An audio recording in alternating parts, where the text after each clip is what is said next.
Ça faisait assez longtemps que j'avais envie de me faire un spécial teinte à bois, pour me faire de nouveaux amis, comme d'habitude. Et comme là, on est entre deux guitares, je vais essayer de ne pas trop vous ennuyer. On va parler teinte à bois.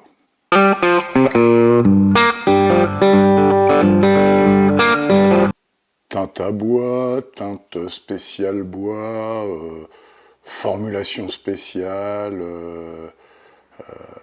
tout ça, on est bien d'accord, c'est du pipeau marketing. Ce sont des teintes.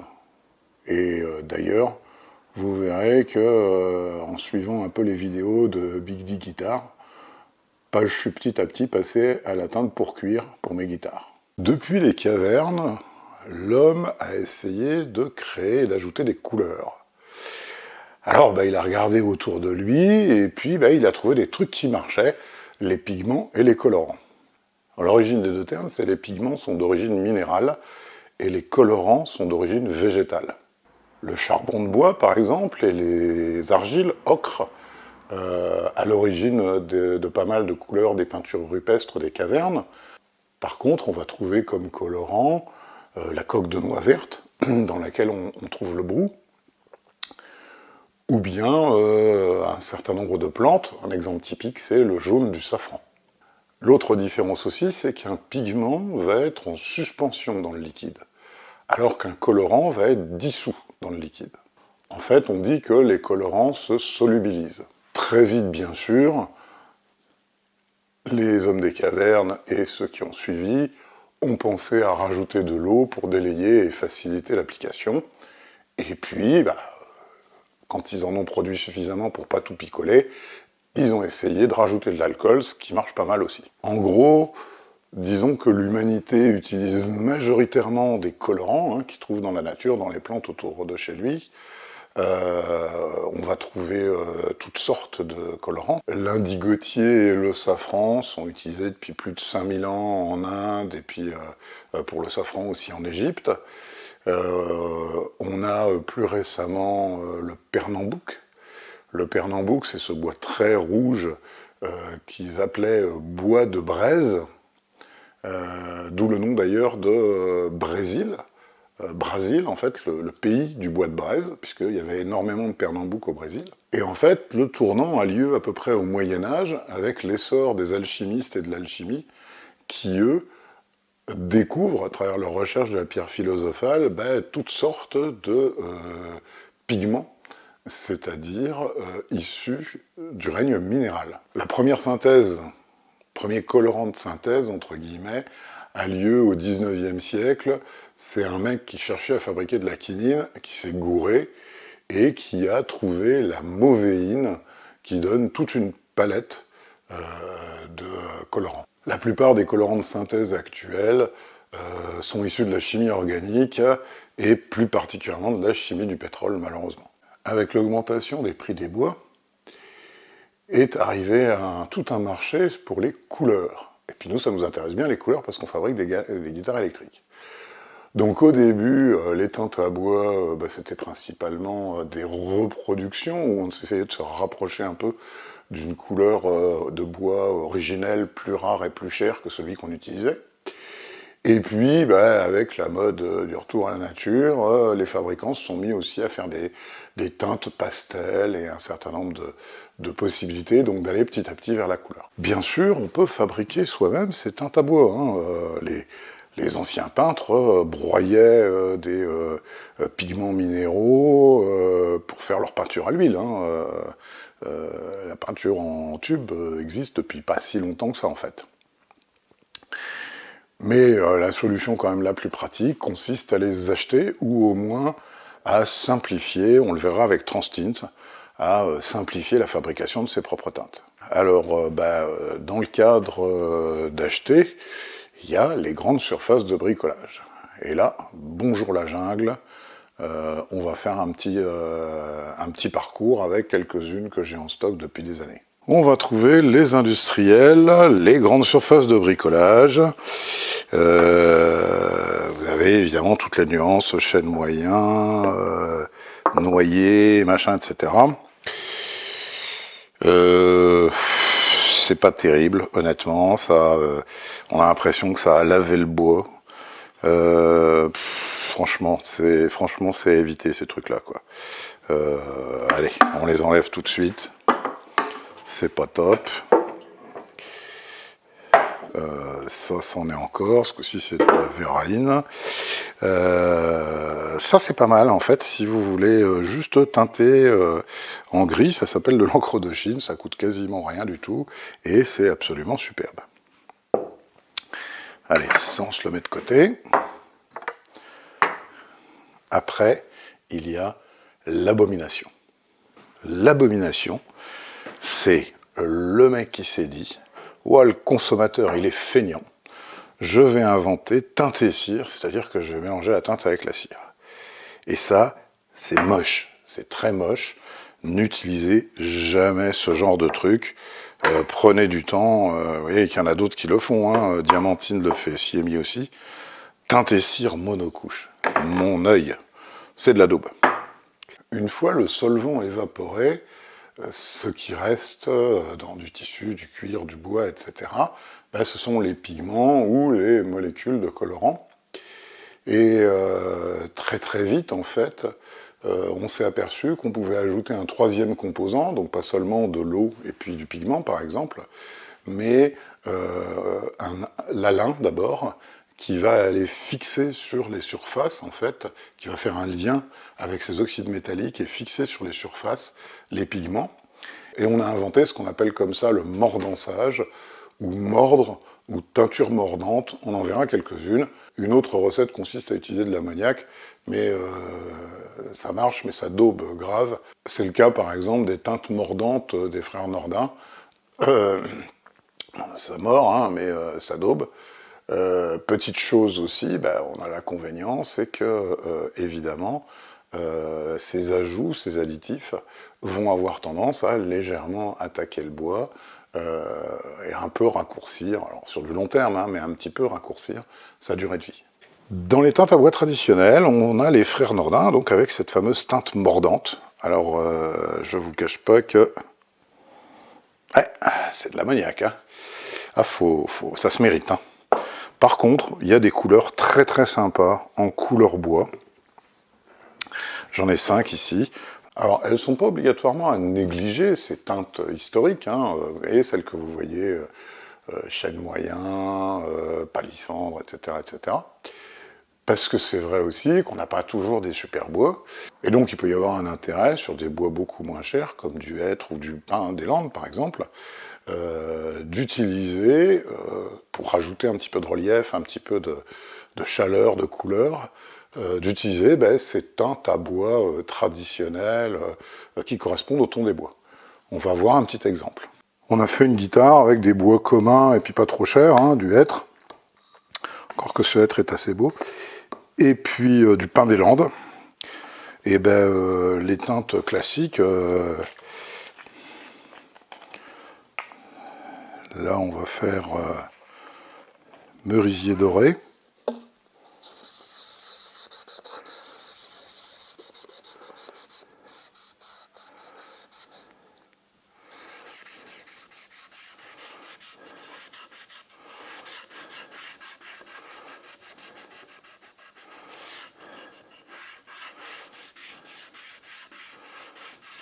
Alors ça pue l'ammoniac, hein.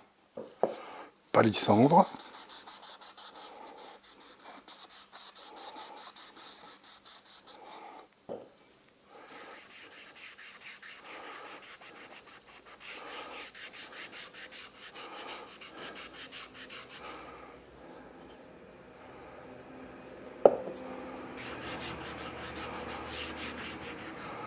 En fait, il appelle palissandre, mais c'est limite amarante. Enfin, moins violet. Non, c'est palissandre. Mon préféré, c'est noyer doré.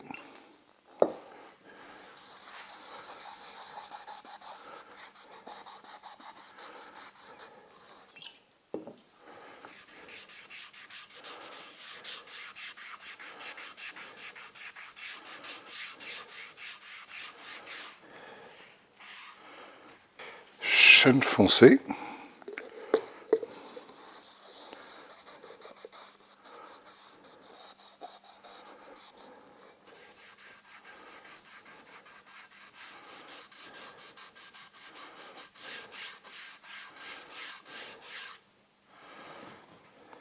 Noyer moyen.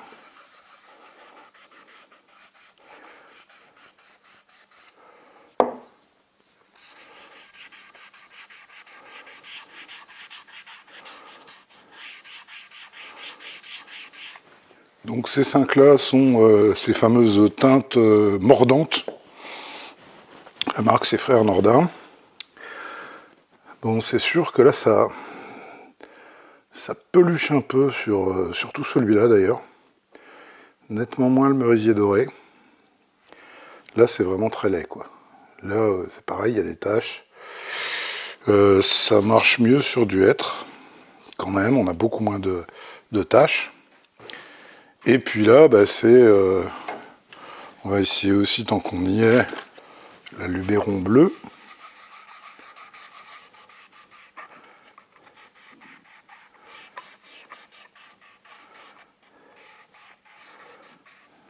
Ouais.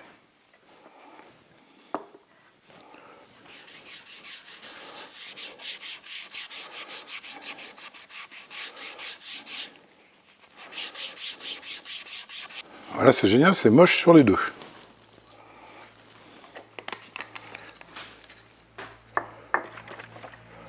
Pourquoi pas la verte?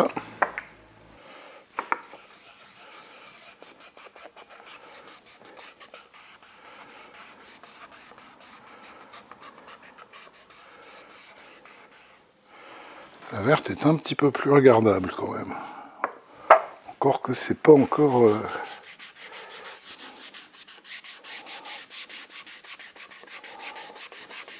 Allez, pour la dernière, on essaye la verte d'Angélus.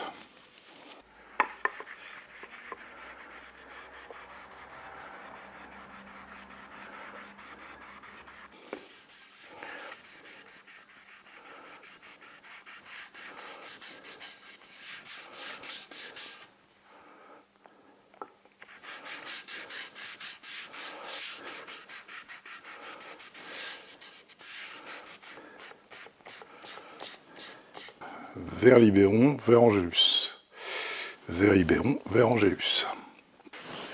Pourtant, c'est pas la gamme pastel ou quoi que ce soit.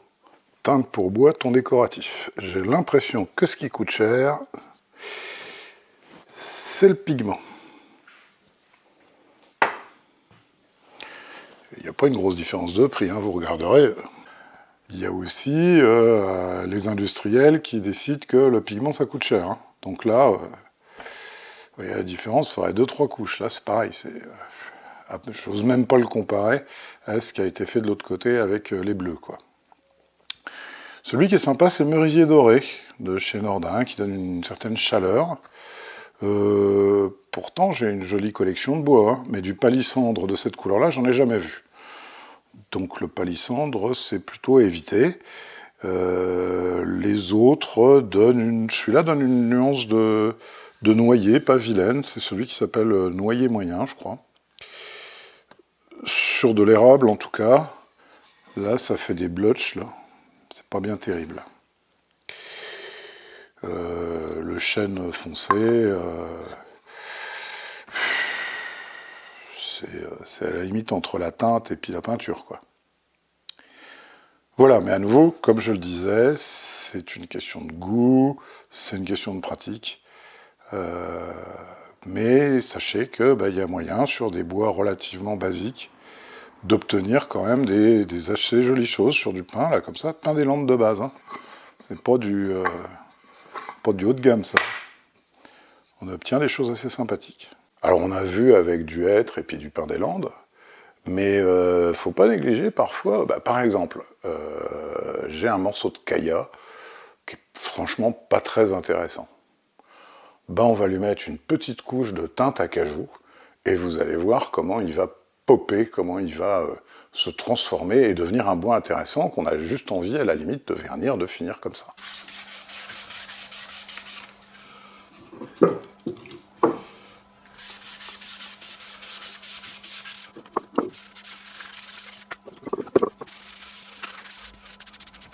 Après séchage, notre caillat, hein, qui était un petit peu terne, a vraiment pris de la gueule. Et puis, il y a des marques, alors j'ai pas toutes les marques, bien sûr, j'ai 3 marques principalement, qu'on va essayer. On va utiliser d'ailleurs la couleur bleue pour faire un petit peu une espèce de comparatif sur le même morceau de bois de ces 3 bleus. Nordin s'est mis à la mode et a sorti, alors c'est beaucoup plus récent que ces teintes à bois traditionnelles, des colorants bois. Bon, ben on essaiera le bleu, hein, et puis vous jugerez par vous-même, on le comparera aux autres. Je me le mets de côté. Voilà, j'en dis pas plus. Un des trucs vraiment bien, c'est Transtint. Alors malheureusement, il n'y a pas d'importateur en Europe de Transtint, ou alors vous allez trouver ça avec des mecs qui vous arnaquent en vous vendant ça à des prix incroyables. Quelques gouttes, et vous êtes à moins de 50 grammes par litre. Vous voyez, donc vous mettez quelques gouttes dans un petit vieux pot de yaourt ou de quelque chose comme ça, vous faites votre teinte, ça peut être à l'eau, ça peut être à l'alcool, ce sont eux qui vendent l'additif qui permet aussi de teinter des huiles. Donc Transtint, alors il y a il y a évidemment une collection de couleurs Transtint, et à nouveau, on va garder le bleu, puisque notre essai, ça va être bleu-bleu. Et puis, en regardant les excellentissimes vidéos de Big D Guitars, je vous conseille vraiment de regarder ces vidéos, celles qui sont consacrées à la teinte à bois, les autres sont un peu moins passionnantes, mais celles qui sont consacrées à la teinte à bois sont vraiment très bien. Je me suis mis à utiliser Angelus, c'est-à-dire de la teinte pour cuir, pas de la teinte pour bois. Alors confondez pas, Angelus, ils font de la peinture pour cuir et de la teinte pour cuir. Ce qu'il faut, c'est vérifier bien que c'est, s'il y a une photo sur le site où vous l'achetez, vous verrez, c'est Suede Dye, hein, My Blue Sweat Shoes. Ça, c'est génial. Et il y a même un neutre qui permet de faire des effets d'adoucissement si on a mis un peu trop de teintes. Ce sont des teintes à l'alcool. Donc on va se garder le bleu. Où qu'il est mon bleu?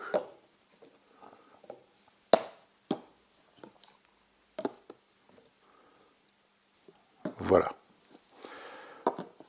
Il commence aussi à y avoir des teintes à bois, ça s'appelle Palette Wood Dye, c'est Libéron qui fait ça. Sont des acryliques à l'eau, soi-disant spécial bois.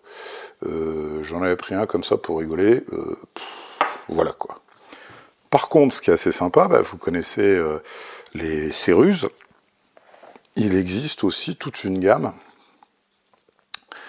Je ne sais plus qui est-ce qui fait ça, et il n'y a plus la marque. Merde, bon. Qui sont des céruses, alors vous avez plusieurs dorés, le Trianon, le Compiègne, etc. Et puis bien sûr des céruses de couleur.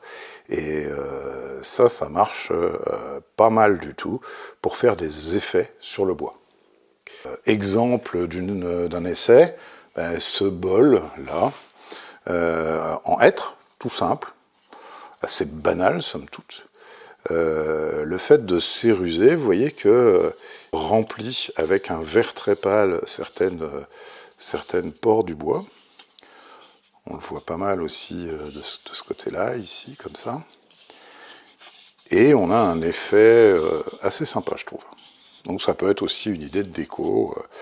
Là, c'était sur du hêtre de base, hein. Après, c'est votre imagination qui joue, mais sachez que par exemple, il existe aussi une autre idée de déco. Ce sont des petits bâtonnets de cire teintés or, différentes nuances d'or en fait.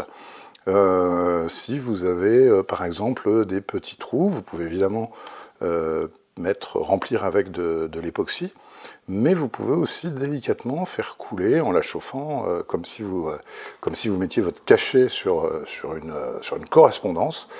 Vous pouvez couler, vous voyez, c'est de la cire. Tant qu'on y est, on est un petit peu hors sujet, mais dans le domaine du bouchage de trous d'une loupe par exemple, les dames un petit peu sophistiquées, n'est-ce pas, ont des cires épilatoires, qui est de la cire pure, hein, bien sûr, mais coloré. Et donc vous avez déjà des couleurs qui existent. Alors la question suivante, c'est teinte à l'eau ou teinte à l'alcool? Vieille question, vieux débat. La teinte à l'eau, elle permet aussi de faire des bêtises parce que elle se nettoie relativement facilement tant qu'elle n'est pas sèche. Hein. Elle a un long temps de séchage puisque c'est l'évaporation de l'eau. Par contre, elle redresse les fibres du bois. Ça veut dire que notre surface qui était nickel, il va falloir légèrement la reponcer, ce qui peut avoir un inconvénient parce que ça va enlever de la teinte, etc. etc. Et puis il y a l'alcool. Alors l'alcool laisse un peu moins de facilité, puisque en fait il s'évapore beaucoup plus vite. Par contre, moi je trouve qu'on a des teintes beaucoup plus puissantes, beaucoup plus vivantes avec de l'alcool, et petit à petit, en fait, j'ai abandonné l'utilisation des teintes à l'eau. Mais ça marche très bien les teintes à l'eau. Hein. Simplement, il faut avoir conscience des plus et des moins de chacune des deux possibilités, en fait. Alors, et l'huile alors? Alors l'huile, l'huile, vous avez déjà essayé de mettre de la flotte dans de l'huile, vous avez vu que ça marche pas très bien. Hein. Donc rajouter une teinte, que ce soit d'ailleurs à l'eau ou à l'alcool dans de l'huile, ça marche pas très bien. En fait, le problème, c'est qu'il faut rajouter un ingrédient supplémentaire, un additif, qui est en fait un tensioactif. Vous savez, c'est comme la lessive, les tensioactifs, ils ont deux bouts, un bout hydrophobe, un bout hydrophile. Le bout hydrophile, il va s'attacher aux molécules de flotte de votre machine à laver. Le bout hydrophobe, il va s'attacher à la graisse, à la saleté. Et comme disait Coluche, hop, avec ses petits bras, il va tout tirer dans votre tuyau d'évacuation d'eau. Et là, c'est un peu le même principe. Il y a quelques marques qui font des additifs qui permettent de mélanger des teintes à l'eau ou des teintes à l'alcool, ou des pigments concentrés d'ailleurs, ou des colorants concentrés aussi, avec de l'huile de teck, toutes les huiles de finition que vous utilisez. Par contre, c'est sûr que faut se poser la question de pourquoi je mets une teinte dans l'huile alors qu'il suffit que je mette un coup de teinte avant de huiler et puis j'ai un très beau résultat quand même.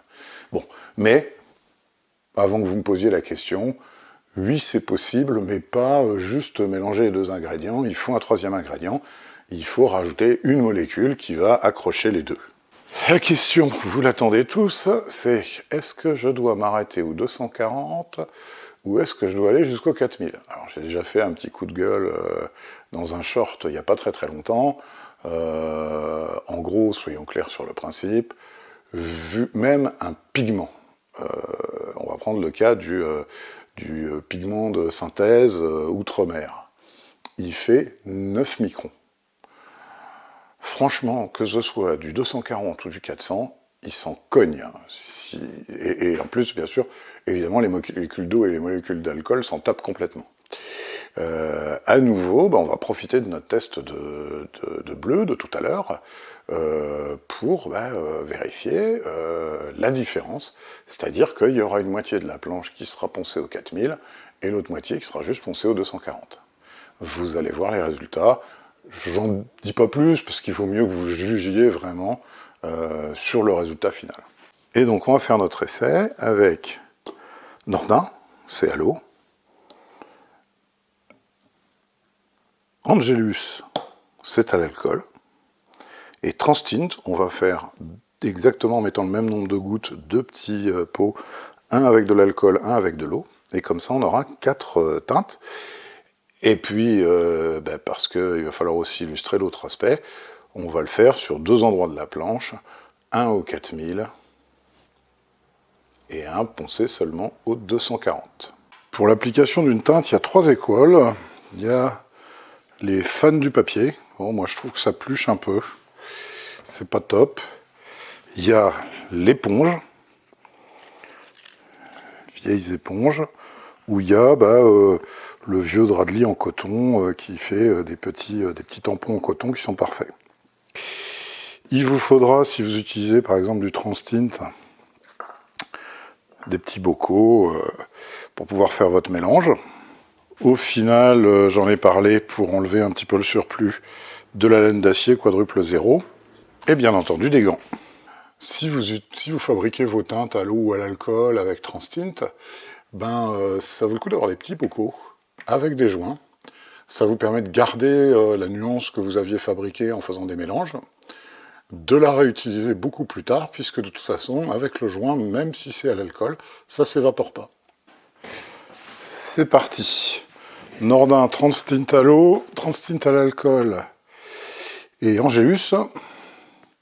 Ponçage au 240, ponçage au 4000. Les chiffons qui vont bien.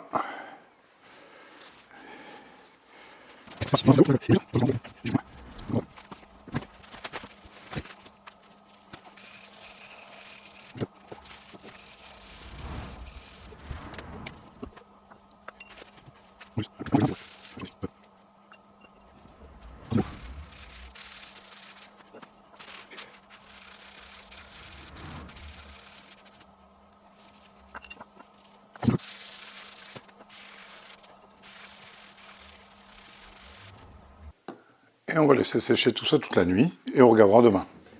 Après, bien sûr, tout ça, ça va être une question de goût et de nuance. Et moi, je vous livre juste mes conclusions, mais bien sûr, vous pouvez mettre en commentaire les conclusions que vous voulez. Nordin. Alors, Nordin, vous avez vu le bleu, vous avez vu le vert. Nom de Dieu. Ah, c'est l'expression maquillée comme une voiture volée, quoi. Et il est tellement intense qu'il efface un petit peu. On voit ici la différence. Ici, on voit les vagues. Ici, on les voit quasiment plus. Là, c'est blotch, ça s'appelle. Transtint. L'eau est un peu plus subtile que l'alcool. Bon, il y avait des défauts de ponçage, hein, donc ça a pompé, mais l'eau est un peu plus subtile que l'alcool. À nouveau, peut-être que pour vraiment faire le test, j'aurais dû en mettre un petit peu plus. À voir. Angelus, c'est la couleur la plus sympa, la couleur qui claque le plus. Là, c'est pareil, c'est un petit défaut, mais si on regarde cette partie-là, c'est vraiment absolument... on voit en profondeur, hein, on a vraiment la notion de 3D, qui est la subtilité de ce bois. Et puis, je dirais que la différence entre ponçage au 240 et ponçage au 320, elle est assez criante aussi, quoi. Là, on a des taches. Là, on a du volume. Là, on a carrément un truc où on voit plus le... Il faudra reponcer pour revoir les nuances de ce magnifique érable pommelé. Là, on les voit, les nuances. Même si la couleur est criante, hein, on voit bien les nuances. Là, on voit super bien les nuances. Ça, c'est encore un petit peu humide, c'est pas encore sec. À vrai dire, il faut que j'attende. Là, les nuances, elles sont à nouveau, on est dans le cas de la Nordin, hein, là. Hein, on a mis une couche de teinte, quoi. Et cette couche de teinte, elle enlève toute la beauté du bois. Voilà, mais vous vous direz dans les commentaires ce que vous en pensez. Pour le plaisir, je vous refais un comparatif.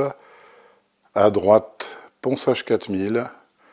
À gauche, ponçage 240. Les mêmes teintes. Même sur celui-là.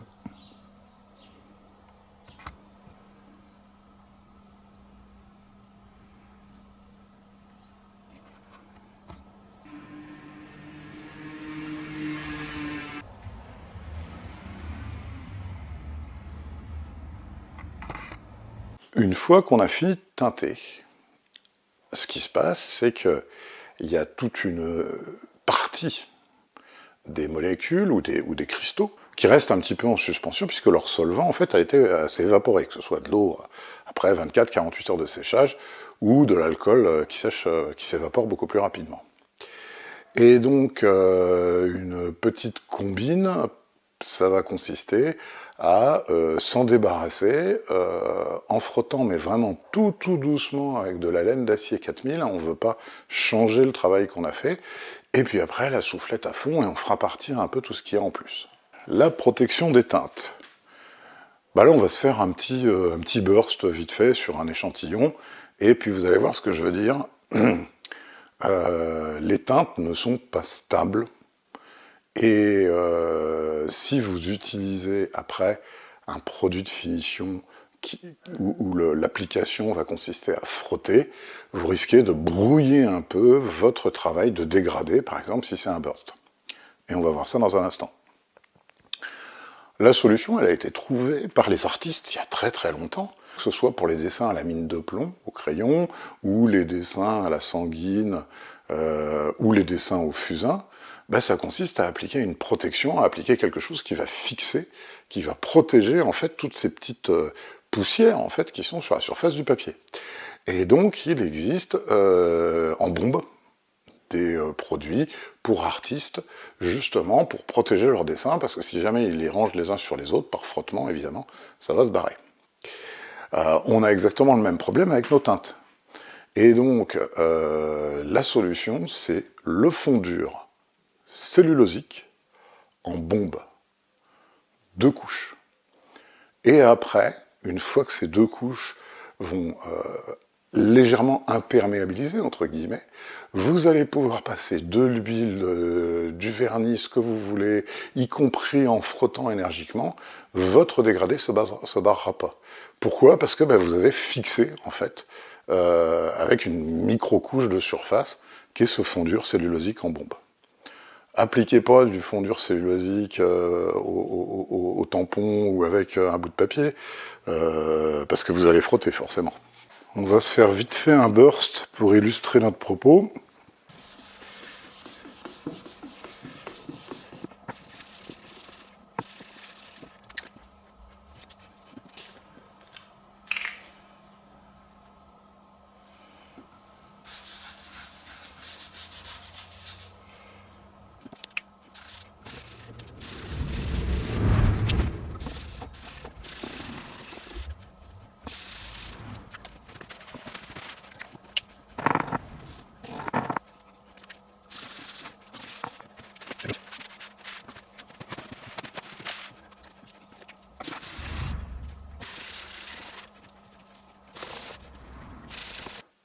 Voilà, vraiment vite fait.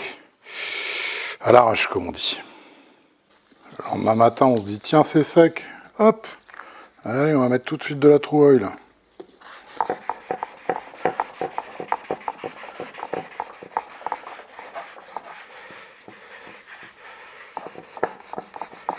Et merde, mon joli Sunburst.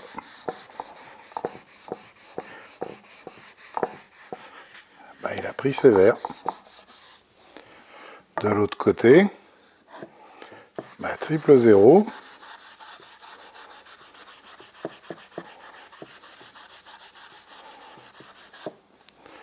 J'adoucis comme ça un petit peu.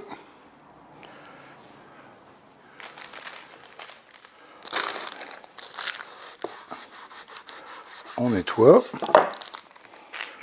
Et on fixe aux fondures cellulosiques.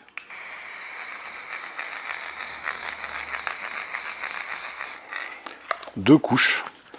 Et là, on pourra appliquer de la True Oil et frotter. Le deuxième point, et là, le fondure peut rien pour vous, les couleurs passent avec les UV, c'est-à-dire passent avec la lumière, le soleil, même sans qu'on soit en plein soleil.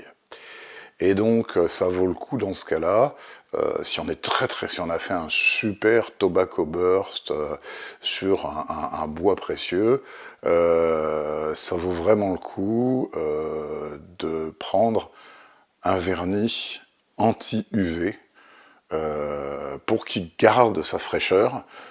Sinon, vous l'avez tous peut-être fait, un bout de bois teinté, vous le laissez dehors 3 jours, le truc il est pâle, il devient gris, etc.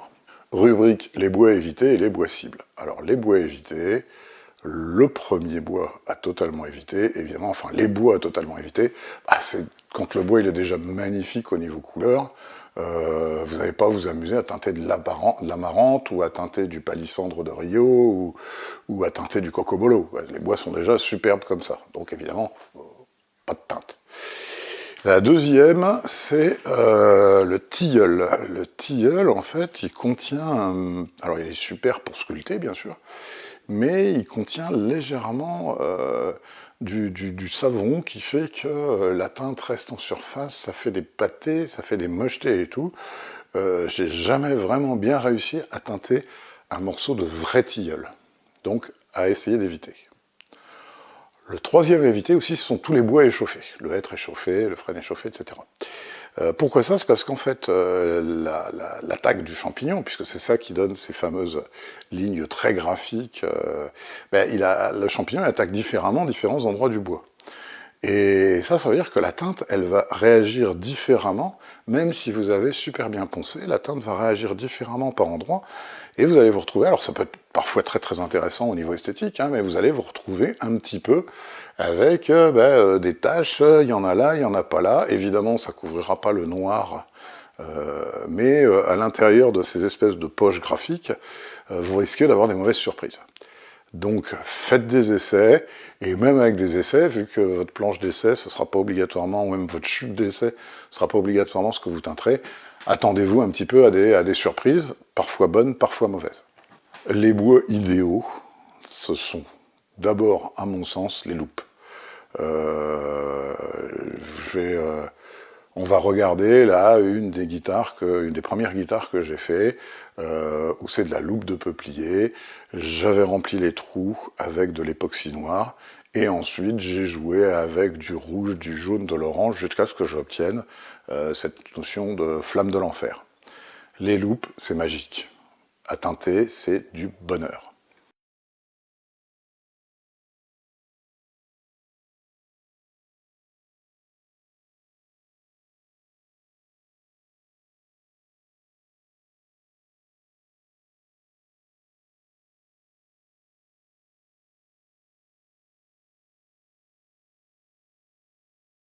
Évidemment, vous l'avez vu dans les essais de bleu, les bois figurés, c'est-à-dire tout ce qui est pommelé, bird eye, bois ondé, etc., etc. Tout ça, c'est magique à teinter parce qu'on a des différences, des nuances. La teinte ne prend pas de la même manière, met en relief. Enfin, vous l'avez vu dans l'exemple avec les teintes bleues. Le troisième cas de figure, ce sont les bois comme le frêne des marais, par exemple, qui ont la particularité, c'est qu'au printemps, ils ont accès à une ressource d'eau très très importante. Donc les cernes de printemps sont des grosses cellules, et puis l'été, ça se tarit un petit peu, et donc là, on va avoir une cerne d'été qui va être beaucoup plus dense. Et donc, vous avez tous vu les techniques qui consistent à teindre en noir, puis à passer un coup de ponceuse. Le pigment ou le colorant reste en fait, évidemment, dans les parties avec les pores un petit peu plus ouvertes. Et ça permet des effets figuratifs. Un autre exemple, là on va prendre un bout je crois que c'est du frêne. On va mettre la moitié teintée noir à l'encre de Chine, l'autre moitié teintée avec du noir angélus, et ensuite on va appliquer une petite pâte rigolote.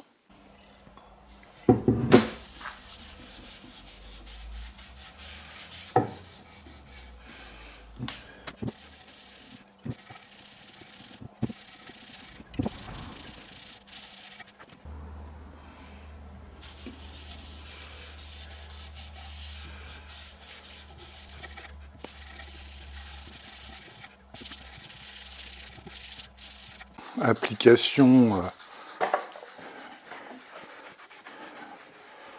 de l'espèce de cérus qui s'appelle Trianon, là. Et nettoyage tout de suite.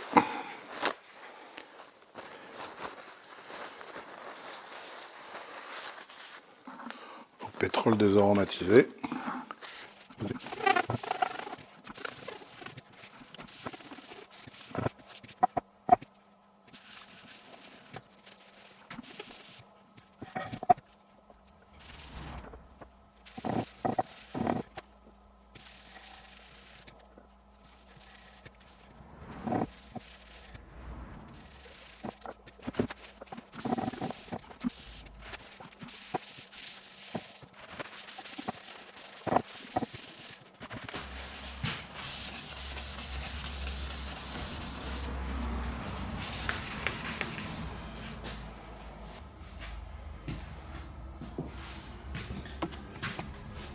Dernière petite chose, on ne jette pas ces chiffons papier tout boulottés qui contiennent du pétrole désaromatisé. On les étale et on les jettera seulement quand tout sera évaporé.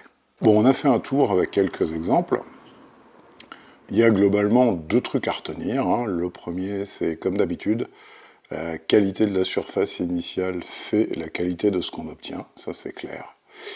Et la deuxième petite chose, on a la chance de faire des guitares. C'est-à-dire qu'on a rarement, sauf que si on fait une cigar box, on ne va pas faire une guitare rectangulaire. Et il nous reste des chutes.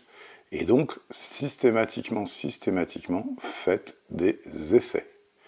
Avant d'attaquer la magnifique table en érable qui est déjà collée sur votre corps de guitare, faites des essais avec les chutes. Semaine prochaine, on commence une nouvelle guitare. J'espère que ce petit épisode vous a intéressé et ne ratez surtout pas, si vous ne l'avez pas fait, l'occasion de faire partie d'une élite en vous abonnant à cette chaîne. C'est le slogan, c'est très clair, hein, c'est j'ai renoncé aux mauvaises influences de la religion, je suis abonné à la chaîne. À la semaine prochaine.